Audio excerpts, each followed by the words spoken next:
Halloween be without witches? In this mini episode, with Halloween right around the corner, I shall be teaching Nick about one of the most infamous moments in the history of witches, the Salem Witch Trials. Now, Nick, let me set the scene for you. The year is 1692 in a small village called Salem, located near Bay Colony, Massachusetts.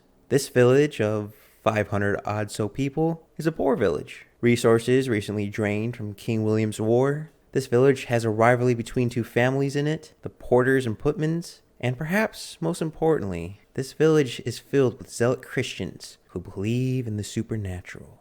To give you an idea of the mind frame of these people living in this village, many of them come from Europe, and at least at the very minimum have a strong tie to Europe. Europe itself at the time of Salem Witch Trials is now coming to the end of their own witch hunt era, which lasted from the 1300s to the 1700s. And if you were to add up all the people in North America and Europe who were tried for witchcraft in this period, you would have about 110,000 people. 40 to 60,000 of those people who were investigated were put on trial and then were executed. Needless to say, many of these people at the time were seeing witches behind every corner, and being so ingrained with the church and simply not knowing any better, believed that the devil was always working to get them, and the devil was always to blame. So in the early part of the year 1692 in Salem, a daughter of a Reverend Paris, Elizabeth, and the niece of the same Reverend parents, Abigail, began to have quote-unquote fits. These fits of random spasms, odd mumblings, throwing options, and even contortion. And soon after Elizabeth and Abigail began having these fits, another girl by the name of Anne Putman began having them. So you may wonder, Nick, what are these so-called fits that I'm talking about? What was really happening to these poor girls that would make them do these things? Well, scholars have some ideas. They have educated guesses. They believe it was one of a possible few diseases, some being Lyme diseases, epilepsy, or ergotism. For those who don't know what ergotism is, because I sure didn't at the time, ergotism is a disease caused by eating a fungus called ergot, which usually grows on cereal or rye that's gone bad and infected. Consumption of ergot, which can lead to vomiting, choking, hallucinogens, and the sense of something crawling on one's skin, which seems perfect for Halloween time, I would say. The hallucinogen LSG is derived from ergot, to give you an idea of the potency of ergotism. So that's my money on what was causing these girls' so-called quote-unquote fits. But of course, looking for someone to blame, the families of town were quickly to turn to witchcraft. Now they just needed witches to blame. That began by blaming three poor souls: a slave by the name of Tibetu, a beggar by the name of Sarah Good, and an old bedridden woman by the name of Sarah Osborne. At first, all three of these women pleaded innocent, but after a period of time of being harassed and fearful for her life and position, because, well, she was a slave, Tibetu, she eventually got pressured and maybe even abused into telling the people of Salem what they wanted to hear. True or not, she testified, saying that she had been visited by the devil and made a deal with him. And the devil made her sign the devil's book. And when signing the book, she saw the names of Sarah Goodman and Sarah Osborne, incriminating them and damning the other women's fate. But along with that mistake and being forced into testifying, Bet made one more mistake, leading to the famous witch hunts and witch trials in Salem. She said she saw, along with the names of Sarah Good and Sarah Osborne, 7 other names that she could not read. Quickly, this frantic town began searching for more witches, wherever they could find more of these so-called witches. Some of them found new witches, were Anne Putman Jr., her mother, her cousin, the Putman servant, Mary Walcott, and a Mary Lewis. Then those women began pointing fingers at other witches, and the cycle continued, adding more and more witches to the names. Then, on May 27th, 1692, weeks after Tibetu's testimony, the governor of Massachusetts Bay Colony decided the trial of the so-called witches. The trial would consist of 7 judges, and what was not bad enough being accused of witchcraft, these women were not allowed to have aid of counsel. They had to defend themselves. And the final nail in the coffin that would seal the deal for the fate of Sarah Goodman and Sarah Osborne, what was it? Wait, can I guess? Is it that they were lighter than a duck? No, unfortunately my Python rules don't apply to this. It's a little bit worse. Actually, they probably would have had a better chance if they were weighed to a duck. But the damning evidence against them was these unquote, quote, witches being named would be the testimony of random people in the town, saying that they saw these women being bitten or pinched, which you know, Nick, is how the devil infects you. And much like modern zombie lore today, society, being pinched or bitten by people who have signed the devil's book will turn you infected. That's just common knowledge, Nick. Yeah, I need to go and talk to my wife. Those who were accused, if they confessed and named other witches, they would be spared by the court. Now, Nick, you might ask yourself, why did no one speak up? Say something. Stop this madness. Well, by many historical documents saw in these events that the people felt against it. They felt that it was wrong. But they stayed silent simply because of the fear of being called a witch supporter or witch themselves. So the madness continues. And on June 2nd, a woman by the name Bridget Bishop, who had been on trial 12 years before the Salem Witch Trials for being a witch, was tried again and convicted for witchcraft. Talk about bad luck. Nick, could you imagine getting a accusation against you and then 12 years later being accused of it again and then executed because of it? It's ridiculous. But a few days after her conviction on June 10th, she was hanged for witchcraft in a spot in the village of Salem, which became known as the Gallows Hill. Soon to follow, on July 19th, 5 more were convicted people, 5 more were hanged, including Sarah Good. But Sarah Good had one liner in her defense in this kangaroo court that I loved, saying, in not so many words, to one of the judges trying to convict her of witchcraft, that I am no more a witch than you are a wizard.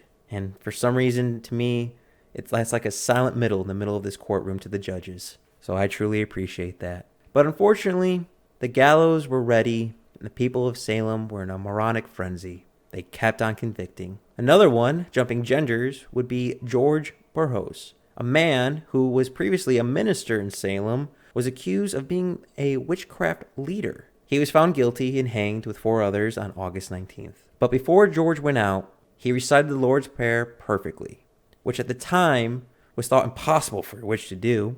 His reciting before being hung made people protest his hanging, but to no avail. George found himself a short stop at the end of a rope. On the 22nd of September, oh yes, Nick, we're still finding them no good, dirty witches. 8 more people were convicted and hung. One man, who I have high respect for, refusing to point fingers at so-called witches and refusing to confess that he was a witch, got a fate worse than hanging. He was placed between heavy stones and pressed for 2 days until he died. As the trials were happening, and now spreading to different villages, that's right, Nick, people were in such a frenzy, they ran out of people to accuse in Salem and ran out of witches, so they started blaming other people and other communities. This kept going on until October 29th of 1692, where the governor finally had to step in and try to stop the trials.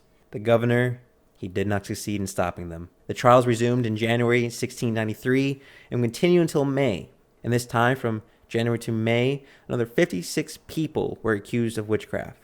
But luckily, only 3 of the 56 people were convicted. Eventually, the madness of the witch hunting ended in May 1693, nearly a full year from when they started. In total, 19 to 20 people were hanged, 4 people had died in custody, 1 had died by being pressed to death by stones. Witches used to be a thing people truly believed in, and that witches were among us.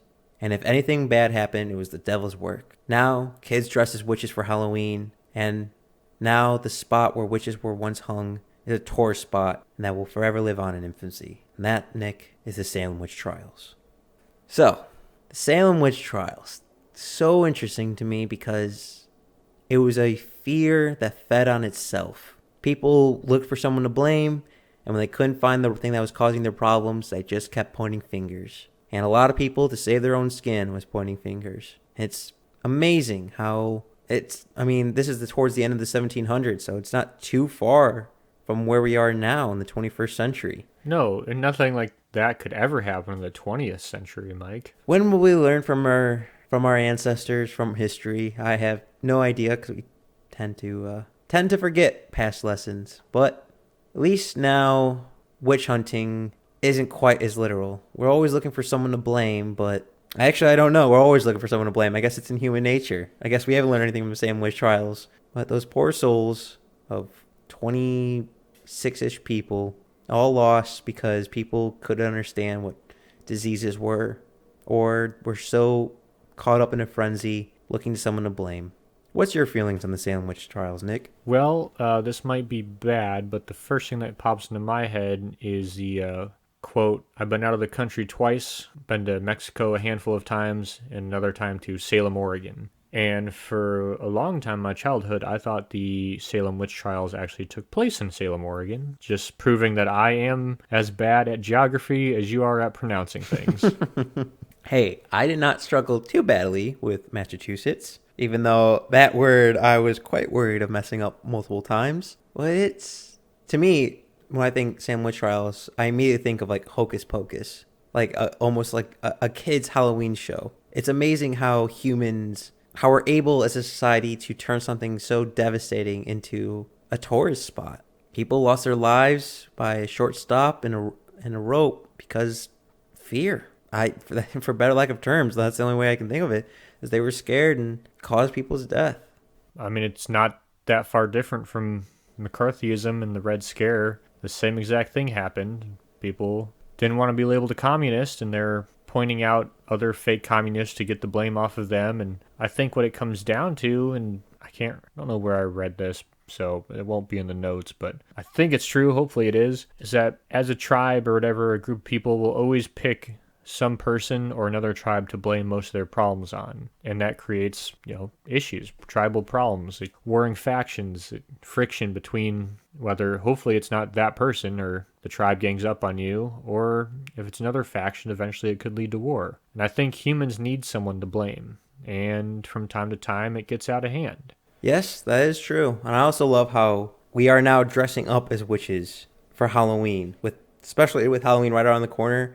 So ironic how the church was so scared of witches, and now we dress up with them as we dress our children up in them, and they go off and get candy and such. It's talk about a 180 and growing up a little bit. Out of curiosity, Nick, if you were if you were on trial for being a witch, how would you mount your defense? Would you be lighter than a duck? Would you sink as deep as a stone? Would you recite the Lord's Prayer? How would you try to get out of being convicted as a witch? Well, I think once you're convicted of a witch, there's really no getting out of it. Obviously, I would mount the lighter than a duck defense. So since witches fly just like ducks and ducks float, if a witch is lighter than a duck, or if a woman is lighter than a duck or a man, I guess, Mike, I'd start this way. Tell me things that float. Wood, maybe small pebbles. Wood.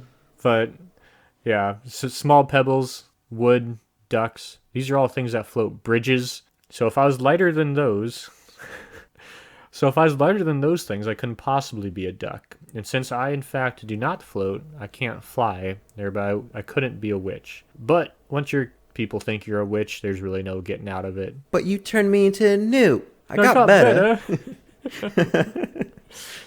No, coming at it from my approach, I think I would try to go inside of a church, say, look, I'm on sacred ground. If I was a witch, I wouldn't be able to do it. Or, splash myself with holy water, or trying to convince a less educated people at the time. Because again, this is a village of 500 people in the early Americas of highly religious, highly zealot people. So I would try to appeal to that. I would mainly focus on anything lower. Like you do know, like I would draw chalk on the line. Like witches can't cross chalk or salt, and I would jump over it back and forth, or I would do anything at all stops to do that. Is it bad if I would spend a lot of my time trying to convince one person I was a witch and just like whispering to them in a strange tongue only when they could hear me, and then acting normal around everyone else so that everyone thinks that person is the witch? So that sort of happened with the convictions of the Salem Witch Trials. As I said, a main problem and probably the final nail for these so-called witches were random people in the town on witness saying that these people were in back alleys. They saw them mumbling weird sounds or walking strange or contortionism, even though they most likely weren't. People were just making things up. A wives' tale, so to speak. So that might have gotten you in more trouble than to help you there, Nick. No, like I'd like to be in a crowded room and I'd be talking to like one of my friends, and then I'd just out of the corner of my mouth whisper something really weird, and then my friends would all deny it and drive that other person insane. Like, that's what I would do. So that there's... As much as diabolical that is, and I love it, especially with Halloween right around the corner, that is much harder to do than you think it is. Yeah, but it would be hilarious. I guess not if you're in Salem. Look, there's a lot of things that aren't funny in Salem. No, but it was interesting. Like, that was a huge takeaway for me of 110,000 people from the 1300s to 1700s were trialed for witchcraft in North America and Europe. 40 to 60,000 of those people were put on trial or executed. That is a huge part of the population, because I believe we didn't even hit 1 billion people in the world yet at the 1700s. So 100 million people, hundreds of million people, but 100,000 people being tried for witchcraft. It seems like in this era, nowhere was safe, which is fascinating to me, because you have to think, in the early 1300s, you have the Middle Ages, but late 1400s, 1500s, 1600s, you have the Renaissance, and people were still being convicted of witchcraft during the Renaissance. And then towards more the 1700s, you have William Shakespeare, and people were still being convicted of witchcraft during William Shakespeare. And right before, like, the Revolutionary War, like, Benjamin Franklin was already born, people were being tried for witchcraft. It's amazing how fear can infect the brain and make us see the witches around the corner that just aren't there. Yeah, but I think this is something that will be a part of humanity and will continue to be something we don't seem to learn from. I mean, some would say it's another Spanish Inquisition. The Spanish Inquisition. Dun, dun, dun. But people have been rounding random people up for various offenses, picking a scapegoat for, I mean, it seems like as long as you go back. Nick, I must say, you are bewitching me with all these Monty Python quotes. Oh, God. Hey, I get it. I love puns. As bad as I am, that makes me as a human being, I love puns. But Nick, out of curiosity, of my monologue of me speaking about the Salem Witch Trials, what did you find most interesting? Well, if I hadn't previously known the fungus that grows on the wheat or the cereal, I thought that would have been pretty interesting. But I'd say the standout fact was just the sheer amount of people who were killed due to this, and to how far it had to go for the governor to try and stop it and still not be able to. I mean, it is mob rule, basically. Absolutely. And when something as crazy as a witch trial happens in your town, and you start, to me, when you start running out of people and you start going to different villages and towns to find witches, that's so asinine to me. And I'm so dumbfounded by it, of like, okay, you killed and hung like 12 people at this point, and it's not fixed your problem. Maybe you stop doing it and try to figure out the situation. So a little point that I didn't really mention in this when researching this was the slave, Tibetu. The reason why she got the blame was unfortunately because of her heritage. She was brought over to Salem from I believe it was the Putmans or the Porters, one of the main families, and she has a Caribbean background. She told the children about voodoo from her culture, and that might have damned her to be blamed for the witchcraft of simply explaining her heritage to other people. So that's unfortunate. And then the beggar, Sarah Good, if I had to make an educated guess, because she was a frequent person of the church, always looking for help, even when because she was a beggar, she was poor, she was homeless. I imagine a lot of people looked at her as a burden to the village, so they might have already resented her. But I still have no idea how they decided to choose a old bedridden woman by the name of Sarah Osborne. That I have no idea how they got that. Well, the Caribbean is, with voodoo and all that, it's always been a place of mystery. I mean, that's where zombies kind of came from, of the, oh man, what do they call it? It'd be their equivalent of a witch doctor or whatever. That was, air quotes, paralyzing people and turning them into zombies. There's records of that the English and Spanish had when they were over there. So that's been, especially at that time in the colonies, as probably something that was pretty widely believed. It's still dumbfounding me that people kept pointing fingers at other people, trying to get themselves out of trouble. Or, again, with Sarah Good going, I am no more a wizard. I am no more a witch than you are a wizard. I love that. And then, of course, the George Burroughs. I'm sorry.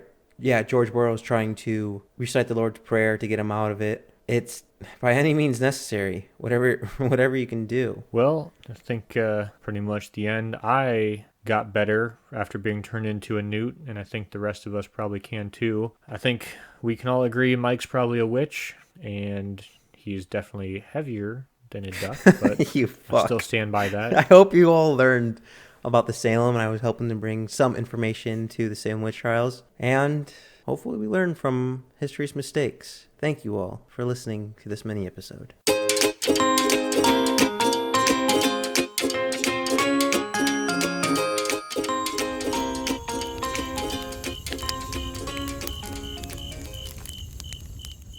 Thanks for listening to the Backyard Philosophy Podcast. We rarely finish a podcast without missing a point we wanted to bring up, so let us know what we forgot. And if you have a topic you want us to talk about, let us know at Backyard Philosophy on Instagram and Backyard Philosophy Podcast on Facebook.